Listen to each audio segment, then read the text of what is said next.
If you're looking for a smartphone bargain, don't discount the Nokia 7.1. For $350, this mid-range device for fall has a pretty good roundup of specs for a price you rarely see in the thicket of super premium phones like the Galaxy S9 and iPhone XS. This is a Hershey's bar, not a chocolate truffle.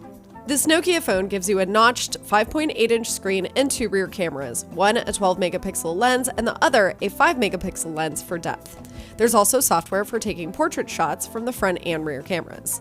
Enhanced bokeh mode lets you adjust the amount of background blur in your picture. You also get a camera trick called Bothy mode. That lets you split and adjust the screen to capture scenes simultaneously from the front and rear cameras. The Nokia 7.1 also comes with an 8-megapixel selfie lens. The handset itself has a solid feel and clean lines. Shiny accents cut through the neutral colors, which are called gloss steel and midnight blue.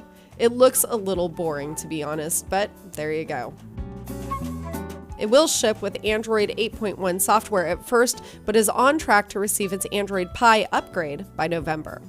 Although the Nokia 7.1 has a glass back, there's no wireless charging or robust water resistance, and that's okay because that's not something you would expect for a phone in this range. You do get faster wired charging, however, and a rare headphone jack. Inside is a nice-sized 3600 mAh battery and a Qualcomm 636 chipset that should make the phone up to 40% faster than last year's model.